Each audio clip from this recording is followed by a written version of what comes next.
Mă bucur că suntem aici împreună astăzi de Ziua Geodiversității. Este prima aniversare a acestui eveniment care a fost stabilit anul trecut de către UNESCO. Și acum, pentru că poate nu e foarte clar ce înseamnă geodiversitate, e un cuvânt pe care nici geologii toți nu-l știu, este cum este biodiversitatea, totalitatea animalelor și plantelor, habitatelor. Tot așa, geodiversitatea este totalitatea mineralelor, fosilelor, rocilor, a proceselor de formare a munților și alte procese geologice care caracterizează o regiune. Iar Dobrogea, deși are o suprafață destul de mică, comparativ cu alte zone din țară, are o geodiversitate extrem de bogată. De ce? Pentru că, cel puțin pe teritoriul județului Tulcea, s-au desfășurat mai multe orogeneze, una la sfârșitul precambrianului în Dobrogea centrală, în partea centrală a Dobrogei, Podișuca Simcei, dar aici, lângă noi, orogeneza hercinică, mai ales în Munții Măcinului, deci în partea de vest a Dobrogei, geologic noi spunem Dobrogea de Nord. Și peste restul acestui orogen hercinic s-a format orogenul chimeric. Orogenul chimeric este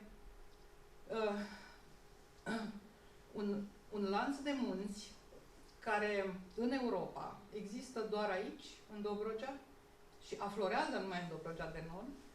Mai există în Crimea, nu atât de divers geologic ca aici, și în nordul Turciei, în Pontide.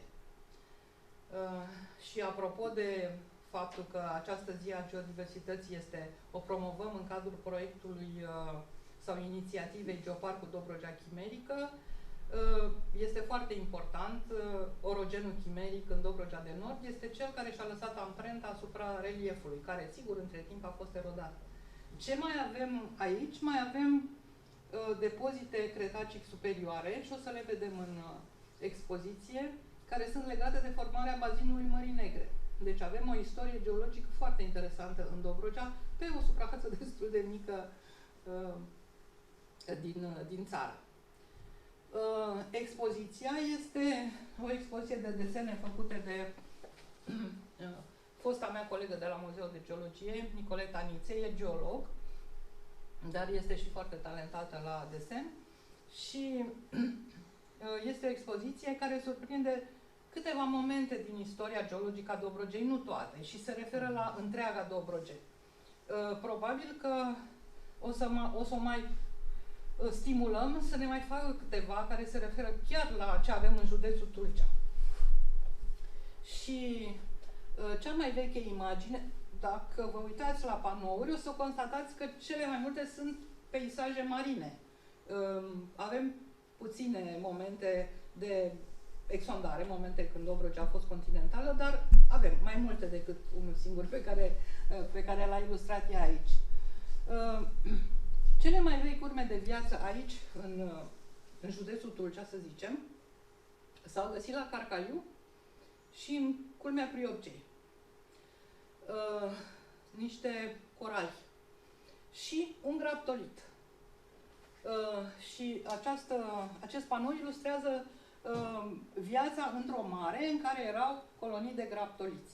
Graptoliții erau niște organisme coloniale, dar ei erau mici, centimetrici. Și am rugat-o pe Nicoleta să ilustreze asta, tocmai pentru că prea puțină lume a văzut graptoliți. Graptoliții sunt ceea ce în geologie se numesc fosile caracteristice. Adică fosile care stabilesc vârsta unor subdiviziuni ale perioadelor și epocilor geologice. Și ei au trăit până în Devonian. Și cu asta s-a terminat. Dar în Silurian, pe baza lor s-au stabilit multe subdiviziuni și cel mai bine se cunoaște Paleozoicul la Mangalia, de aceea a ales ea Mangalia, unde este plin de graptoliți. Din păcate, ei sunt în foraj, la 1200 de metri s-au găsit, și forajele au diametre mici și se văd greu. Din păcate, noi nu avem în aflorimente graptoliți vizibili, chiar dacă au fost menționați în Priopcea, că nu, eșantionul s-a pierdut. Momentul următor este Devonianul. În urmă cu 380 de milioane de ani. Momentul este ales aici tot la Mangalia, pentru că Nicoleta a vrut să ilustreze două organisme importante, foarte importante, trilobiții, care au trăit tot în Paleozoic, cam până în Carbonifer, și care tot așa sunt fosile caracteristice. Și peștii placodermi, care sunt printre primii pești, care aveau un schelet osos parțial în jurul capului. Peștii placodermi s-au găsit tot în foraje. Cel mai bine se cunosc în deschideri pe Valea Nistrului, unde, nu știu, mă rog, încă mai avem ceva acces. Iar trilobiții erau niște animale foarte interesante, crustacee, artropode fosile,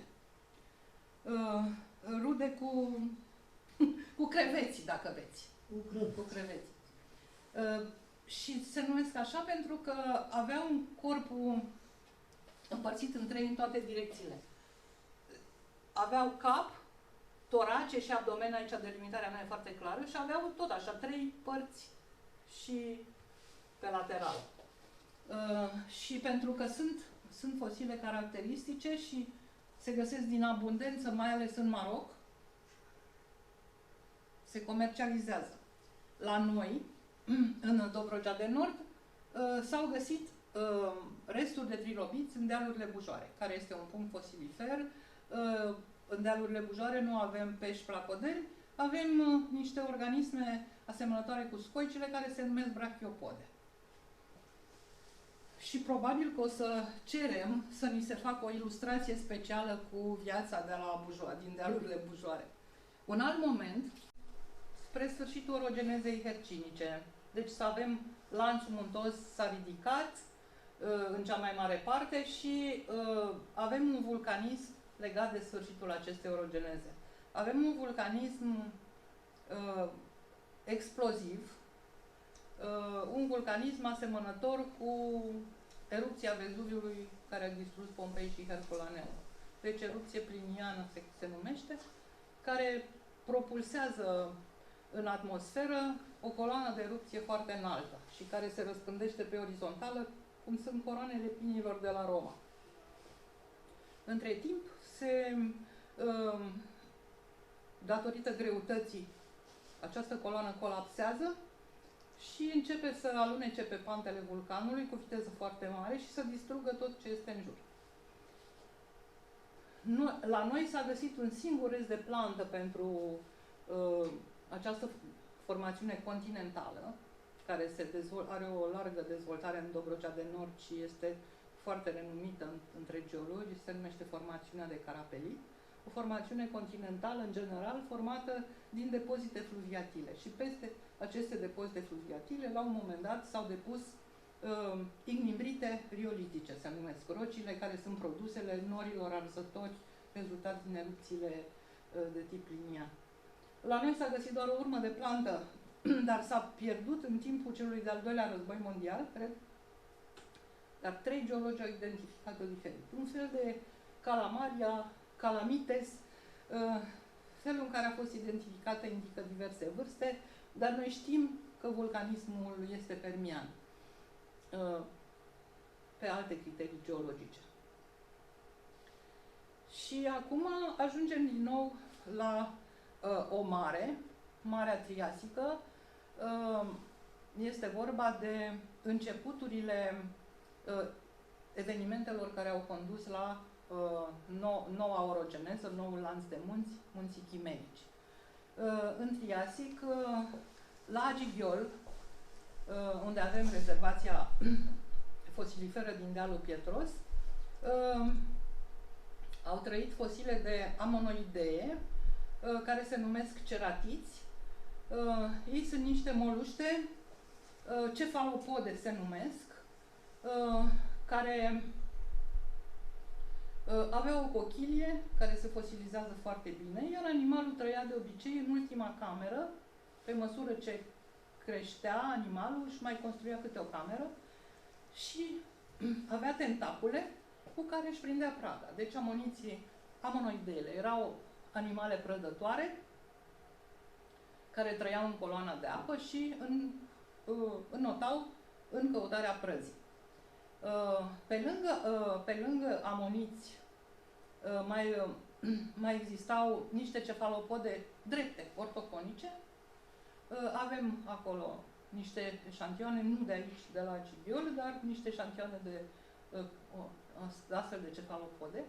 Dar ce este interesant și unic în țară este că la Gibiol s-au găsit vertebre de ictiozauri, care sunt ilustrați acolo. Ei arată ca delfinii, dar de fapt sunt reptile marine, care sunt contemporane cu dinozaurii, dar dinozaurii sunt reptile terestre.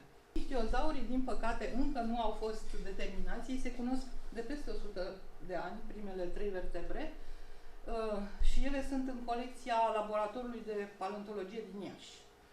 Cred că o să trebuiască să facem niște replici din silicon după ele, pentru că s-au mai găsit mai multe părți ale scheletului mai recent, acum câțiva ani, la Mihail Cogălnicianu, când au făcut o derocare pe deal, dar ele sunt încă în studiu și, din păcate, deținătorul este bolnav, grădinav. Facem un salt în timp în Cretacic. Deci, orogeneza chimerică s-a încheiat la sfârșitul Jurasicului. Cel puțin asta este părerea majorității cercetătorilor. Unii consideră că ea a mai continuat în Cretacicul inferior. Dar în Cretacicul inferior, acum 130 de milioane de ani, avem păstrate la Cernavodă depozite recifale. Există și recifi și depozite asociate. Avem aici, adică fosilele, care sunt foarte multe, cred că Cernavodă, care este un sit fosilifer, un sit Natura 2000 acum, un sit paleontologic, are o bogăție de fosile comparabilă cu cele mai bogate situri fosilifere din Europa. Și aici sunt ilustrați recifii de la Cernavodă, erau făcuți din spongieri aceștia. Pe lângă ei se dezvoltau o mulțime de moluște, lamelii branchiate, adică scoici. Avem aici diverse forme, melci, avem aici ilustrați câțiva. Apăreau și pești asemănători cu pești exotici actuali și existau evident și amoniți. Pentru că avem recifi, știm că aveam un climat cald, ca în zonele tropicale actuale unde se formează recifi. Deci, teritoriul Dobrogei de Sud, în orice caz, și poate puțin din Dobrogea Centrală, erau acoperite de această mare epicontinentală, mi se spune, o mare puțin adâncă. Sigur că adâncimea ei creștea spre bazinul Mării Negre, actual al Mării Negre. Și un alt moment este tot în Dobrogea de Sud, la Credința, în Miocen, adică acum în zona în apropiere de Constanța de azi, care nu era pe atunci, trăiau foci. Dacă o puteți închipui, că s-au găsit multe oase de foci într-un loc aici la Credința, e un sat. Foci la noi nu există, dar există foci fosile. Nu, focile existau, trăiau în alte părți, dar la noi nu trăiesc acum. Dar au trăit în alte timpuri. Focile sunt mamifere. Deci dacă vrei să determini o focă, te uiți la oase, dacă te pricepi. Că deja când sunt oase, trebuie să știi foarte bine anatomie ca să știi ce vertebrat. Dacă abia știu cum arată oasele de câine, cred că nici asta nu știu.